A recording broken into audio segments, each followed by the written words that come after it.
Hi friends, this is Raghu, me advocate.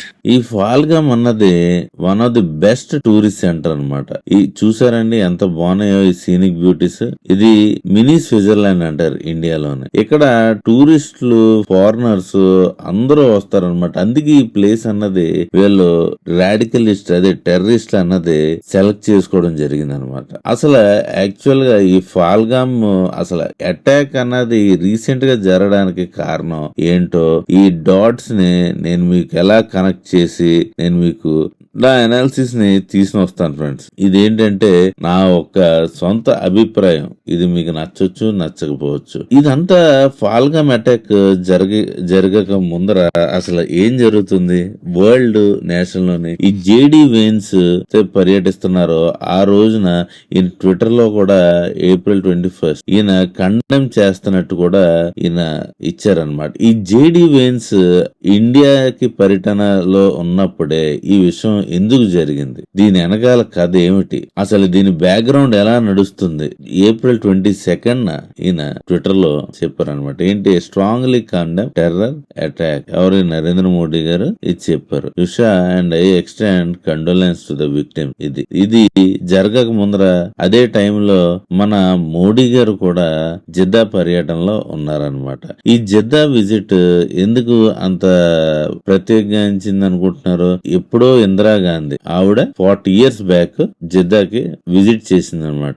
Saudi Arabia, UAE ఈ ఏదైతే countries ఉన్నాయో middle east countries, ఈ ఒకప్పుడు రాడికలిస్ట్ గా ఉండి పాకిస్తాన్ కి ఫండింగ్ చేసి అనమాట ఆన్ రిలీజియన్ బేసిస్. గానీ ఇదన్నీ ఇప్పుడు మోడర్నైజేషన్ ఎడ్యుకేషన్ సిస్టమ్ లో వచ్చి, అంటే ఎడ్యుకేషన్ అన్నది ఎంత మోడర్నైజ్ చేసి ఈ అందరికి ఫండింగ్, పాకిస్తాన్ కి ఏదైతే ఫండింగ్ ఉన్నదో అది ఆపేశారనమాట.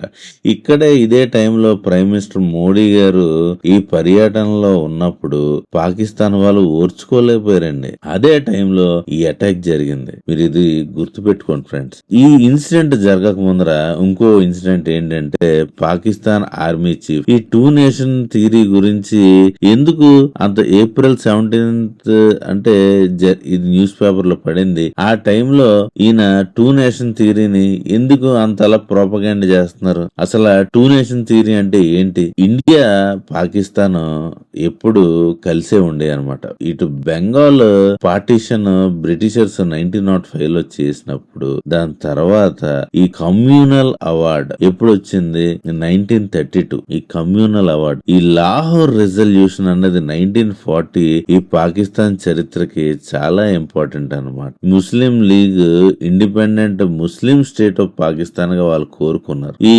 1946 లో డైరెక్ట్ అటాక్, ఈ బేసిస్ లో పాకిస్తాన్ అన్నది 2 నేషన్ థియరీ ద్వారా ఫామ్ అయింది ఫ్రెండ్. అటు పాకిస్తాన్, ఇటు బంగ్లాదేశ్. ఇందాక చెప్పాను కదా ఫ్రెండ్స్, కనెక్ట్ ద డాట్స్ అని చెప్పి నేను మీకు చెప్పాను కదా.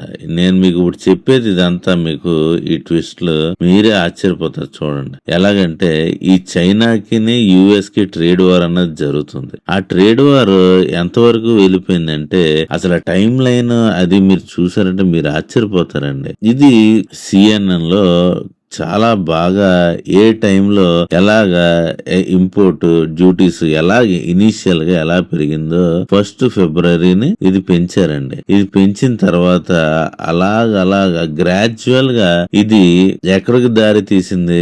అలా 25%, 125% అయింది. అలాగే ఇంపోర్ట్ డ్యూటీస్ అలా పెంచుకుంటూ ఈ డొనాల్డ్ ట్రంప్ గారు ఇది ఓవరాల్ గా 225% కి రీచ్ అయింది అనమాట. దీని వల్ల వచ్చే ఇంపాక్ట్ ఏంటంటే, చైనాలో మ్యానుఫ్యాక్చరింగ్ హబ్ ఏదైతే ఉన్నదో వాళ్ళ దగ్గర స్టాక్ అన్నది అలాగే ఉండిపోయింది ఫ్రెండ్స్. ఈ స్టాక్ అలాగా ఉండిపోవడం వల్ల వాళ్ళు అమ్ముకునే వాళ్ళు ఎవరూ లేరు, కొనుక్కునేవారు ఎవరూ లేరు అనమాట. ఇలా జరగడం వల్ల చైనా అన్నది సప్లై ఓరియంటెడ్ మ్యానుఫ్యాక్చరింగ్ ఎంతలా చేస్తదంటే ప్రొడక్షన్, ఓవర్ ప్రొడక్షన్. దీని వల్ల US కి చైనాకి చాలా మంచి రిలేషన్ ఉండేది. ఇప్పుడు ఎప్పుడైతే ట్రంప్ వచ్చి 225% టారిఫ్ చేశాడో ఆయన ఎవరో చైనీస్ ప్రెసిడెంట్ ఇప్పుడు కొత్త దారులు వెతుక్కుని రౌండ్ ట్రిప్పింగ్ అంటే ఏ బి సి అన్న ముగ్గురు ఉన్నారనుకోండి, వాళ్ళు ఏం చేస్తారు, ఇప్పుడు ఏ బి సి ఇందులో ఏంటంటే ఇప్పుడు ఫర్ ఎగ్జాంపుల్ ఏ ఏమో యుఎస్ఏ అనుకోండి, బి ఏమో చైనా అనుకోండి. ఇప్పుడు వీళ్ళిద్దరికి పట్టలేదు. ఓకే, ఇదేమో చైనా, బి అన్నది చైనా, వీళ్ళిద్దరికి పట్టలేదు అనమాట.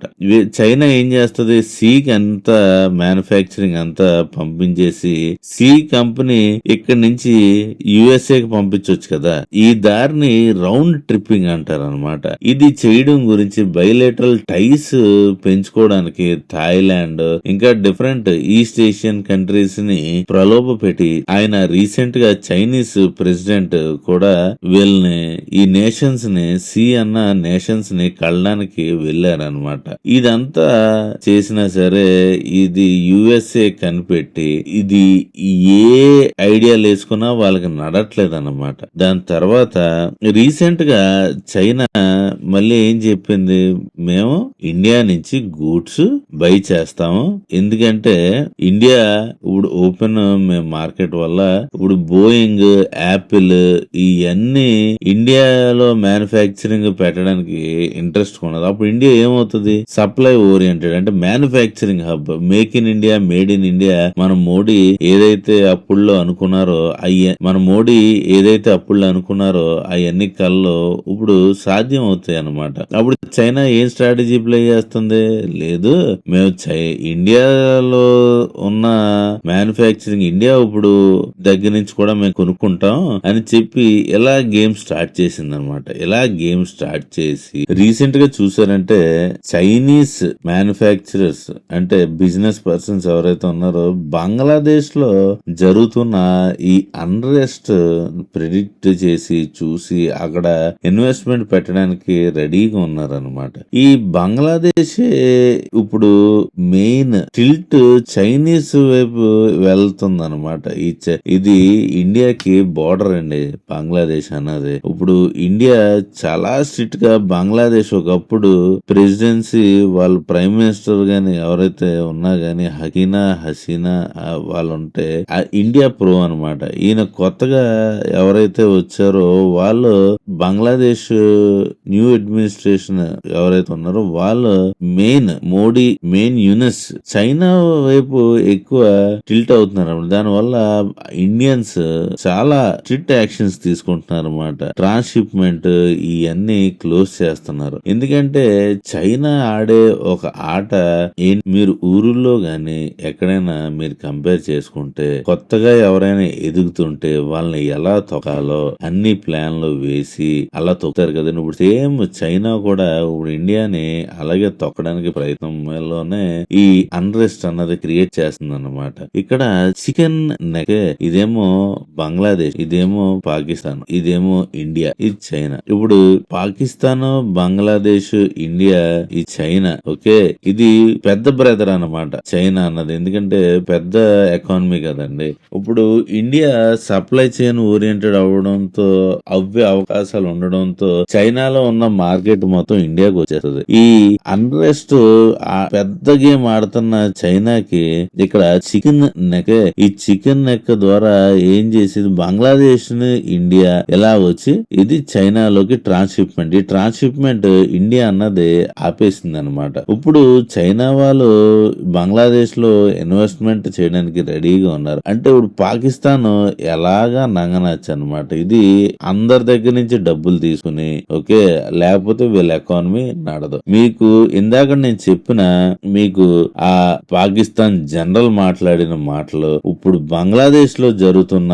అన్రెస్ట్, మైనారిటీస్ మన వాళ్ళని అందరినీ చంపడానికి ఇప్పుడు హిందూస్ అన్న పేరుతోటి దీని అంతటికి కారణం ఇండైరెక్ట్ గా చైనా అని మీకు అనిపించట్లేదా ఫ్రెండ్స్? ఒకసారి మీరు కూడా ఆలోచించండి. ఎందుకంటే రీసెంట్ గా ఇండియా అక్కడ ఆ చికెన్ నెక్ దగ్గర ఈ S-400 అంటే ఇది స్టెల్త్ అన్నమాట, చాలా భయంకరమైనది అనమాట.